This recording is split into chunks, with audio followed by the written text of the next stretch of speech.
Hey guys, tonight we're diving into a topic that's all about real conversations. You know, those moments when you're talking to someone, and it feels like you've suddenly been thrown into a new world of words, expressions, and ideas? Yeah, that's the magic of conversation. And trust me, it's one of the fastest ways to master English. You probably won't survive TESA well, not literally, but learning English through real conversations is no joke. You'll be challenged, but oh, the rewards are worth it. So, before you get comfortable, take a moment to like the video and subscribe, but only if you genuinely enjoy what I do here. Go ahead, I'll wait. You done? Great. Now, drop your location and the local time, yeah, it'll help us feel closer on this journey. Now, dim the lights, maybe turn on a fan for that soft background hum, and let's ease into tonight's journey together. Learning English isn't just about memorizing vocab lists or getting stuck in grammar rules. No.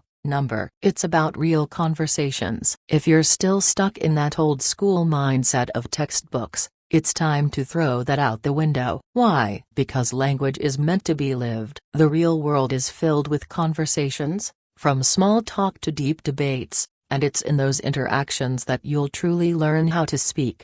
But here's the kicker: English is a living, breathing thing, and it shifts with every conversation. Think about it. How many times have you heard someone use the word cool or chill in a way that didn't exactly mean a cool or a chill? It's all context, baby. In real conversations, you won't just learn words, you'll learn how to use them in a million different ways. Let's start by taking a closer look at what makes these real conversations the best tool for learning. It's not just about practicing grammar, it's about living in the language. Immersion is key. Imagine you're walking into a cafe copyright and need to ask for a coffee. How would you do it in a textbook? I would like a coffee, please. But how do people actually say it? I'll have a coffee, thanks.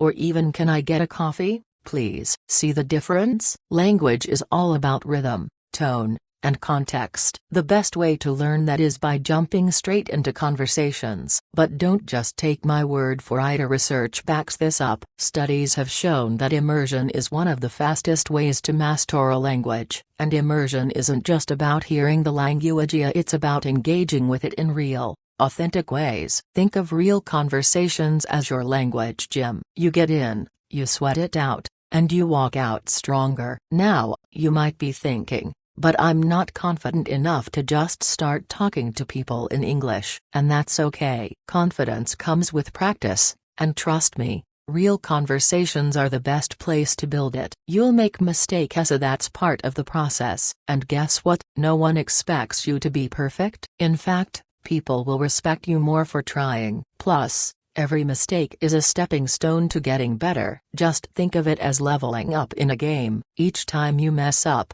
you get one step closer to mastery. So let's get into it. Are you ready to kickstart your English speaking journey through real conversations? Let's get going. Alright, now that you've got your mind set in the right place, let's talk about something that'll make or break your conversations: small talk. Small talk, the unsung hero of any great conversation. You might think it's shallow or boring, but let me tell you, small talk is the key to opening doors, making connections, and getting comfortable speaking English. So let's break it down, shall we? Imagine this: you're at a party or a coffee shop, and you spot someone standing alone, looking a bit lost. You want to talk to them, but what do you say? Hey, how's it going? Classic, right? It's the kind of question we all throw out to get the conversation started. And while it may seem like the most generic thing to say, it's a goldmine. Why? Because everyone knows it, and everyone can answer it. This is your gateway into a conversation. Now, here's the trick: small talk doesn't have to be boring. Think about it. Everyone talks about the weather, right? Nice day, huh? But there's more to it than that. If you can add a little personal touch to it, small talk turns into something more interesting. Instead of just saying,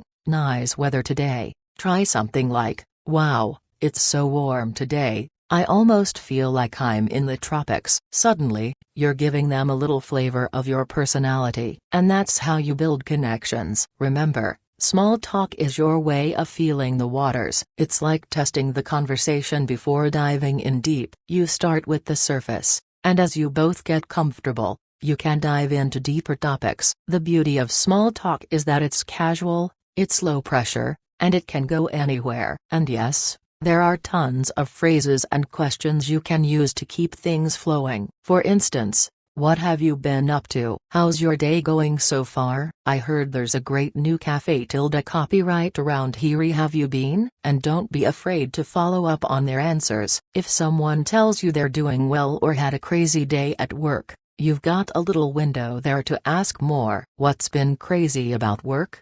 Or what's the most exciting thing about your day? See how that works? You're not just asking for the sake of asking, you're genuinely interested. You might be thinking, but what if I don't know what to say next? No worries, there's always the option of giving them a compliment. People love compliments, and it shows you're paying attention. Something like, I really like your jacket. Where did you get it?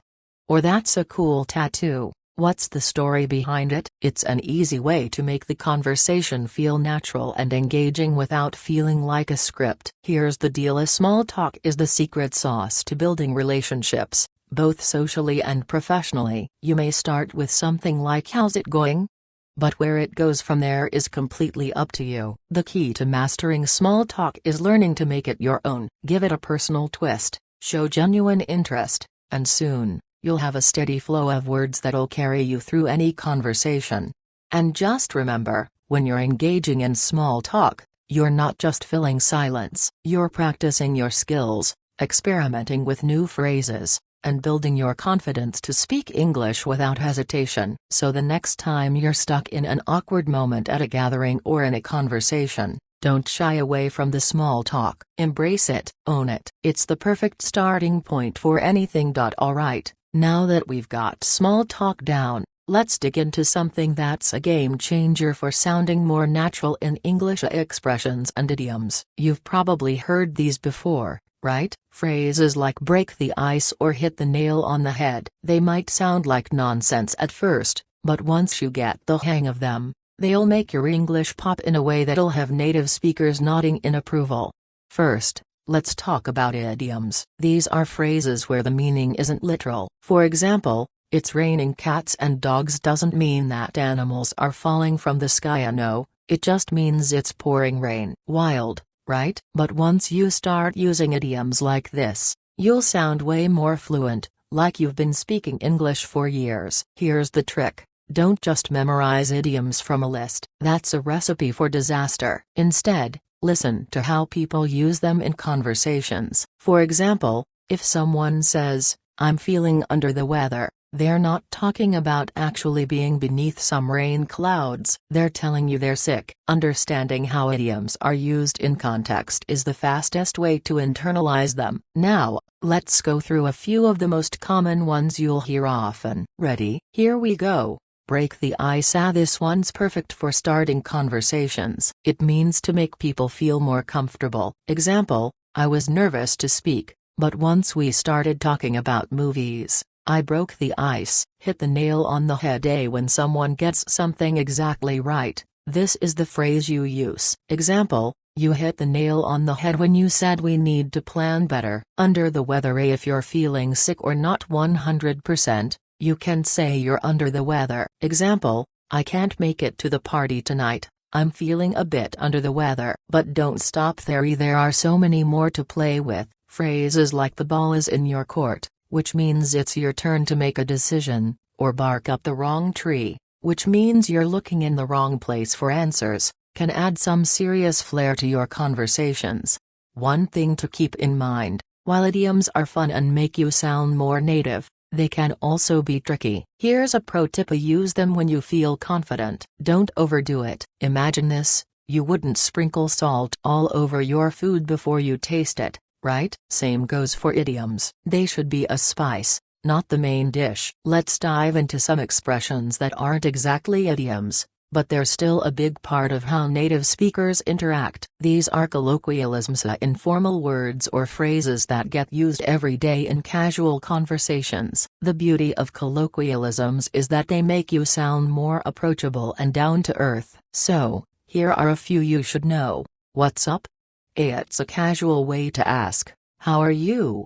Or what's going on? Example, hey, what's up? Haven't seen you in ages. No worries, a laid-back way to say, it's okay or don't stress about it. Example, thanks for helping me out. No worries, happy to help. I'm good. Instead of just saying fine, I'm good feels more relaxed. Example, how's your day going? I'm good, just getting things done. Now, I know what you're thinking, that's a lot to remember. But don't worry, the key to making idioms and expressions feel natural is exposure. Keep listening to conversations, pay attention to how these phrases are used, and soon, they'll just roll off your tongue. You'll be using them so often that you'll forget you're even trying. And trust me, that's the goal. As you start to use these expressions, remember that they're tools to help you connect with others, to express yourself more clearly, and to fit in with native speakers. They're not just about sounding fancy, they're about making your conversations smoother,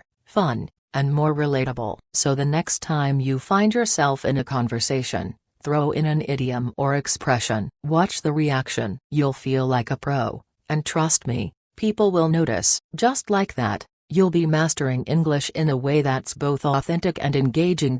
Now that you're adding some flair to your conversations with idioms and expressions, let's tackle something that will elevate your English even further: pronunciation. You might have noticed that when people speak English, they often say words in ways that don't seem to match the spelling at all. For instance, those sounds like tho, and cough sounds like koff. English pronunciation is tricky, but once you master it, you'll sound a lot more natural and fluent. Let's start with something that trips up a lot of learners: vowel sounds. English vowels can be wild because they can sound completely different depending on the word. Take beat and bit. Both have vowels, but they sound nothing alike, right? This happens a lot in English, and the key to mastering these sounds is practice. A good way to improve your vowel pronunciation is to break down words into their individual sounds. For example, let's look at beat and bit. When you say beat, your mouth is wide,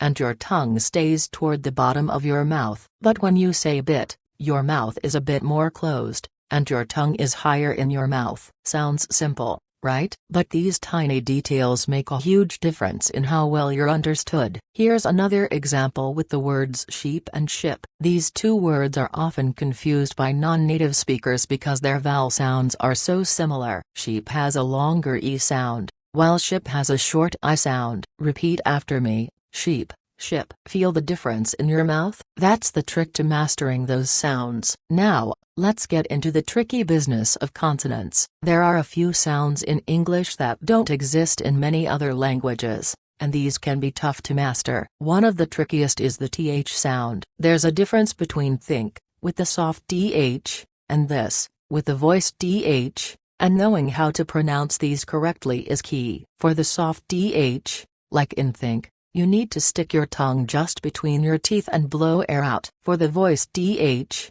like in this, you do the same but also vibrate your vocal cords. Another common issue is the sound R. In English, especially in American English, the R sound is strong and often pronounced in the back of the mouth. You'll find that words like car, river, and more all have a distinct R sound that you won't hear in some other languages. And then, there are those words that just sound weird because of their combinations of consonants and vowels. Think about comfortable. You might be tempted to pronounce it like comfortable, but native speakers say it like comfortable. English likes to smooth over things like this, and the more you listen to real conversations, the more you'll start to pick up on these shortcuts. So, how do you get better at pronunciation? The answer is simple: practice, practice, practice. And don't be shy about it. Record yourself, listen to native speakers, and repeat after them. Pay attention to how your mouth moves and where your tongue sits. When you can imitate those sounds, you'll start to notice a big difference in how natural you sound. A cool trick for practice is to watch videos or listen to podcasts, and try to shadow the speaker. That means you repeat what they're saying, at the same time, mimicking their rhythm, tone, and pronunciation. It's like a game of copycat, but in a way that helps you sound more natural. The last piece of the pronunciation puzzle is stress. English words have specific syllables that are stressed, and if you stress the wrong syllable, it can completely change the meaning of the word. Take record and record. When you're talking about the act of making a recording, the stress is on the second syllable, record. But if you're talking about a vinyl record, the stress is on the first syllable, record. Small differences, big impact. As you practice, don't stress, pun intended, too much over getting every single pronunciation perfect. The goal is to be clear and natural, and with time, you'll notice your pronunciation smoothing out and becoming second nature. So, keep at it. English pronunciation is like a muscle. The more you work it, the stronger it gets. Alright, now that you're mastering pronunciation, let's talk about something that can make or break a conversation. Asking the right questions. It's not just about throwing out random questions, it's about knowing how to ask them in a way that sounds natural and polite. And guess what? Asking questions is also one of the easiest ways to keep the conversation flowing. So, let's dive into the art of asking questions like a native speaker. First off, let's talk about open-ended questions. These are questions that can't just be answered with a yes or no. They require a little more thought and give your conversation partner the chance to expand on their answer. For example, instead of asking, "Did you have a good day?"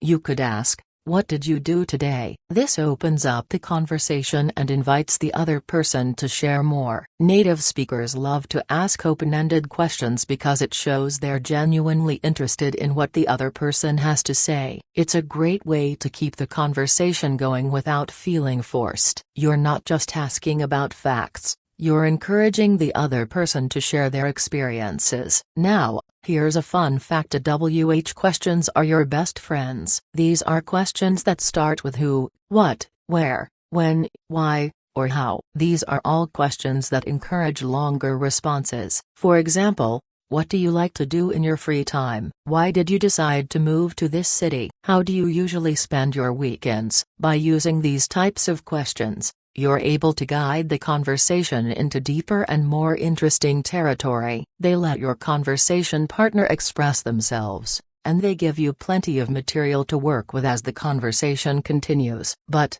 here's the key to asking good questions: you've got to be engaged. If you're just asking questions to fill space, it'll sound robotic. So when you ask a question, listen to the answer and ask follow-up questions. For example, if someone says, "I went to the beach today," instead of just nodding and moving on, try asking something like, "What was the weather like? Did you go for a swim?" This shows you're paying attention and genuinely interested in their response. Another important part of asking questions is knowing how to ask politely. In English, we use certain phrases to make our questions sound more respectful or less direct. For example, instead of saying "Give me the pen," you'd say, "Could you give me the pen, please?" Or instead of saying, "Where is the bathroom?" you might say, "Excuse me, could you tell me where the bathroom is?" Politeness is key in many English-speaking cultures, and these small phrases go a long way in making your conversations sound more natural and friendly. Now, let's talk about a common mistake many learners make: overloading the conversation with questions. It's tempting to pepper someone with questions, but sometimes, this can make the conversation feel like an interrogation. It's all about balance. If you ask too many questions, you risk making the other person feel like they're being interviewed, rather than having a relaxed, two-way conversation. So, a good rule of thumb is to ask a question, let the other person answer, and then share something of your own. For example, if someone talks about their vacation, you could ask, "What was your favorite part of the trip?" Then, when they share, you can respond with your own experience, like, "That sounds amazing. I went to the mountains last year, and I loved hiking there." This keeps the conversation dynamic, where both people are sharing and asking. And if you're ever feeling unsure about how to keep a conversation going, don't be afraid to throw in a "What about you?" It's a simple phrase that works in almost any situation. For instance, if someone's telling you about their job, you can say, "That's interesting. What about you? What do you do for work?" Ultimately, Asking good questions is about being curious and respectful while also giving the other person room to share. The best conversations are a balance of speaking and listening, and knowing how to ask questions will help you master that balance. So, next time you find yourself chatting with someone, try mixing in a few open-ended questions and see how the conversation naturally unfolds. Now that you've got the hang of asking questions and keeping the conversation flowing, let's move on to another essential skill: building vocabulary through context. A lot of learners get stuck on trying to memorize endless lists of words, but the real key to growing your vocabulary quickly is understanding how words are used in different situations. You see, vocabulary isn't just about learning random words, it's about learning how to use them in context. This means that instead of memorizing a word like serene, you should learn how it's used in a sentence like, "The view from the mountaintop was serene, with no noise but the wind rustling through the trees." You can hear how serene fits perfectly here because it describes a calm, peaceful environment. Understanding the context around a word is what helps you remember it and use it naturally when you're speaking. A great way to build vocabulary through context is by listening to and reading real English material. If you're watching a movie, pay attention to how the characters use certain words and phrases. If they say, "That's awesome," and you hear it multiple times, it's likely that you'll remember and start using it yourself. Or when you're reading a book, notice how the author describes things. Is the word happy used over and over again, or does the author mix it up with words like joyful, content, or ecstatic? This is where context comes in. One strategy that I swear by is the read and listen method. You read a sentence, and as you do, listen to how the words fit into the situation. If you're reading something like a novel, look for new words, and ask yourself, how does this word fit here? What other words could be used in its place? For instance, if you're reading a story and come across the word perplexed, you might think about other words that could describe a confused feeling, like baffled or bewildered. When you understand the meaning of a word and how it fits, it's much easier to remember. Now, let's get into a super useful tip for remembering new vocabulary: association. When you learn a new word, try connecting it to something you already know. For example, when you learn the word meticulous, which means paying close attention to detail, you can link it to someone like a scientist or an artist, people who need to be precise and careful in their work. This connection helps your brain remember the word more easily. A fun challenge is to try using a new word in your conversation the same day you learn it. For instance, if you learn the word disastrous, try finding a way to use it in a conversation. Maybe you're talking about a bad experience. "That party was disastrous. I don't think I'll ever go again." Using words in your real conversations locks them in your memory and helps you get comfortable using them in the future. Here's something that works like a charm: learning words in phrases. Instead of memorizing words in isolation, try to learn them in chunks or phrases. This helps you understand how to use them in different situations. For example, instead of just learning the word suggest, learn the phrase "I suggest you try," or "I highly suggest." This will help you remember the word and use it naturally when you're speaking. When you have these phrases in your arsenal, you can sound more like a native speaker because you'll be able to pick up on those natural patterns in conversations. Another great strategy is to review your vocabulary in intervals. There's a technique called spaced repetition, where you review words at increasing intervals. For example, after 1 day, then 3 days, then a week, and so on. This reinforces what you've learned, making it easier to recall words when you need them. But here's the most important thing: use the words. If you've just learned the word flabbergasted, which means extremely surprised, make it a goal to use it in your conversation with someone. You might say, "I was absolutely flabbergasted when I heard that news." This is a simple way to make sure the new word sticks in your brain. So, instead of just cramming for vocabulary tests, start seeing every conversation as a chance to expand your vocabulary. Focus on understanding words in context, and the rest will come naturally. You'll start sounding more fluent and confident, and you'll be able to express yourself with more depth and precision. In the end,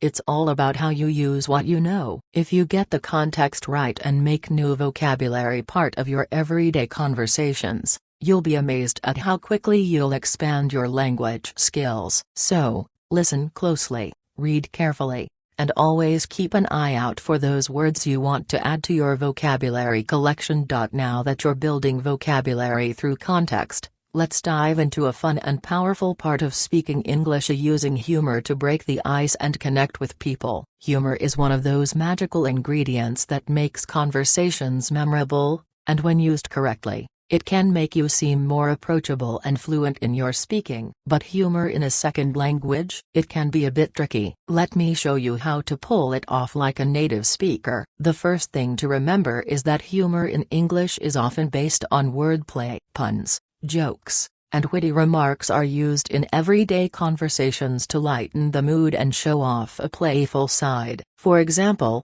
you might hear someone say, "I am reading a book on anti-gravity. It's impossible to put down." This is a classic example of a pun, where the word put down has two meanings: to physically place something down and to criticize something. It's silly, but that's what makes it fun. The beauty of humor is that it doesn't always have to be funny in the traditional sense. It's more about timing and delivery. Native speakers often use humor casually, almost without thinking. This is something you can practice by watching how humor works in English TV shows, stand-up comedy, or movies. You'll notice that humor isn't always loud or extravagant. It's often subtle, and it's used to ease tension and make people feel comfortable.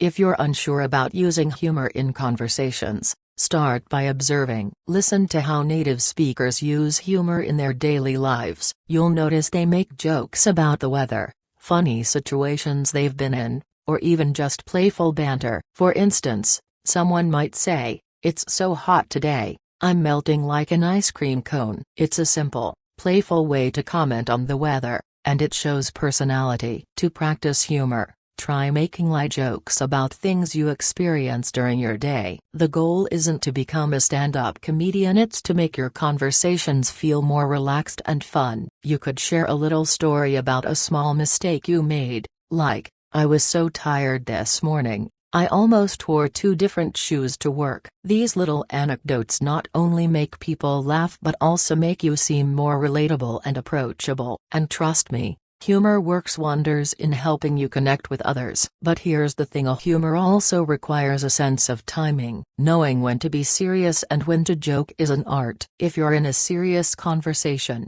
cracking a joke at the wrong moment can seem out of place. But in a casual chat, throwing in a witty remark can help lighten the mood. Practice by paying attention to your surroundings and the tone of the conversation. If everyone is relaxed, go ahead and throw in a light joke. If the conversation is more serious, hold back and save your humor for later. A great tip is to use humor to show that you're self-aware. In English, it's common to make jokes about your own mistakes. For example, if you're learning English and you make a mistake while speaking, you could laugh and say, "Well, that was a bit of a slip-up." By laughing at yourself, you make others feel at ease, and it shows them that you're confident enough to not take yourself too seriously. This type of self-deprecating humor is often appreciated in English-speaking cultures. Humor also helps you sound more fluent because it involves using informal language, slang, and expressions that you might not find in a textbook. You'll hear phrases like "I'm dying of laughter" or "that was hilarious," used frequently in casual conversations. These expressions show that you're comfortable with the language and can use it to express emotions in a fun, natural way. Here's the most important takeaway: don't force it. Humor should come naturally. If a funny thought pops into your head, go ahead and share it. But if you're not feeling like telling a joke, don't stress about it. The goal is to make your conversations more enjoyable, not to force yourself to be funny. Native speakers are spontaneous with their humor, and that's something you can learn by listening and participating in conversations. As you continue your journey in learning English, remember that humor is your friend. It's a wonderful tool that can make you sound more relaxed, approachable, and fluent. And best of all, it'll make your conversations a lot more fun. Now that we've explored humor, Let's dive into a skill that often gets overlooked but is crucial for mastering any language: active listening. It's easy to think of speaking as the star of the show, but without listening, there's no conversation. Active listening isn't just hearing words, it's about truly understanding what the other person is saying, picking up on nuances, and responding thoughtfully. Trust me, this skill will make you sound 10 times more fluent. The first thing you need to understand about active listening is that it requires focus. When someone is speaking, don't let your mind wander to what you're going to say next. Instead, pay attention to the words, tone, and body language of the speaker. This will help you not only understand what's being said but also grasp the emotion behind it. Are they excited, worried, bored? These little emotional cues will help you respond in a more natural and empathetic way. One trick to really get into active listening is to make eye contact, when culturally appropriate, and not occasionally. This shows that you're engaged and interested in what the person is saying. Even if you don't understand everything they say, giving small verbal cues like "right, I see," or "that makes sense" lets them know you're following along. These little responses show that you're not just hearing words, but processing them and engaging in the conversation. Another part of active listening is